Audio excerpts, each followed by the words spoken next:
And thanks so much for staying with us. Well, this week we marked 1 year since the killing of George Floyd and the protests and demands for police reform, defunding the police. So where are we today? Joining us to talk about this, criminologist Dr. Alex Del Carmen from Tarleton University in Fort Worth. Dr. Del Carmen, it's so good to see you, and thanks for being with us here in South Mississippi.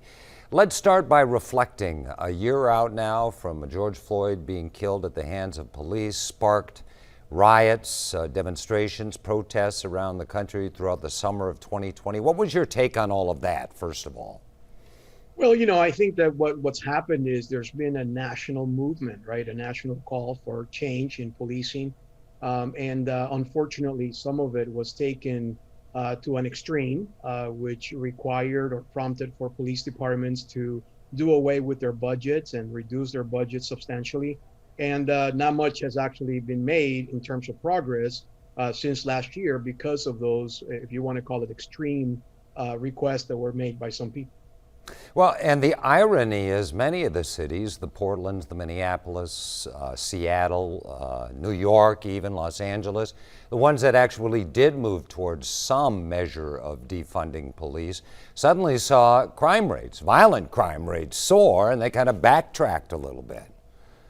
Right. And I think that, if you're a moderate or if you're someone that understands that we all need the benefit of having a police force in our country, and that we are, in fact,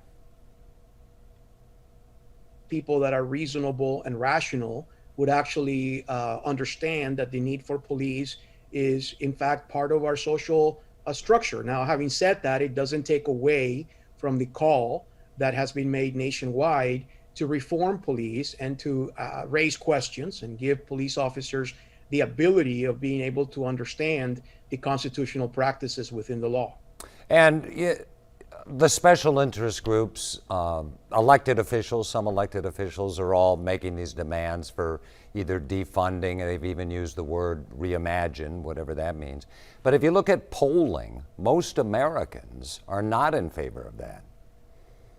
Absolutely. And part of it is that they just don't really understand what needs to be done here. My argument has been since before the George Floyd death that we need to look at the science of policing.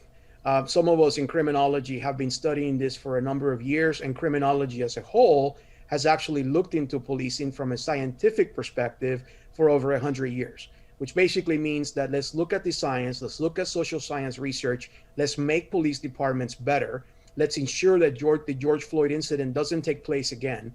And let's make sure that we equip them with better police officers, better techniques, better tools, better training. But the last thing that you want to do is take away training from agencies that on the one hand, you're saying they need help. And on the other hand, you're taking away the help that you're arguing that they need. And we hear things, oftentimes, I've been told by police officers over the years that the thing they fear most is responding to domestic situations. It happens all the time and it can be dangerous. Or even having to deal with mental illness on a daily basis. So some on the reform side have said, well, let's bring in social workers. Let's rearrange and redesign what police respond to. Do you think there's a future in that? So let me tell you what reality is like for a police officer that gets a 911 call through dispatch, right? The dispatcher gets as much information as he or she can. They will inform the police unit being dispatched to that call the very brief, short information that they may have regarding that particular call. Police officers oftentimes have no idea what they're going into. If you put a civilian in the midst of all that with little to no police training, it becomes an added responsibility and an added burden to a police officer.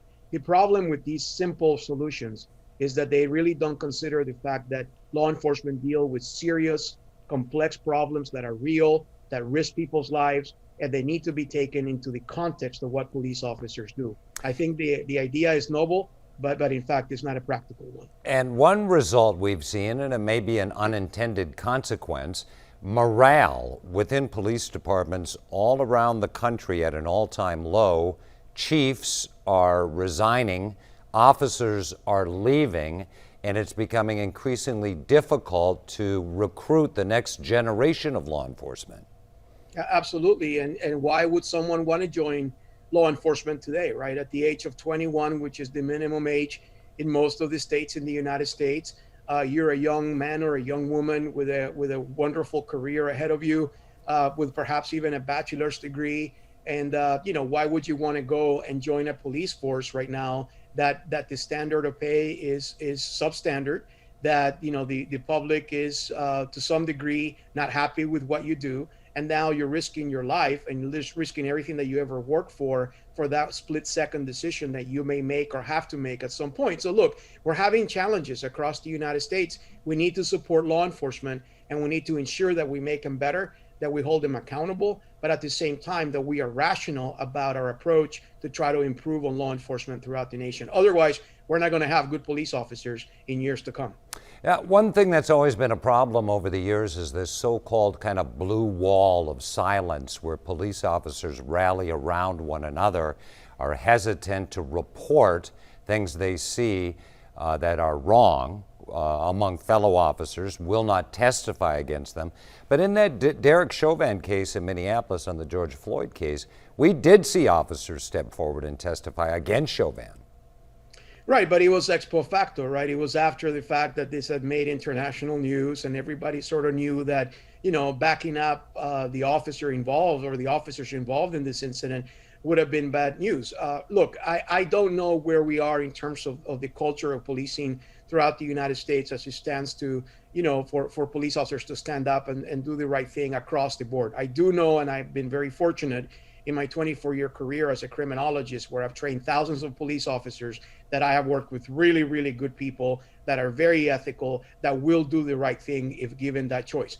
But at the same time, we have to ensure that even if these are isolated pockets of police officers around the nation that will do the wrong thing when something like this happens, that we limit, if not eliminate, the possibility of that ever happening in policing. So we have to recruit better police officers or better police candidates, and we have to train them well and train them all the time. I think that we're out of time, and that's a good note on which to end the interview, Dr. Alex Del Carmen. We sure do appreciate you being with us here in South Mississippi, and good luck to you. Yes, sir. You too.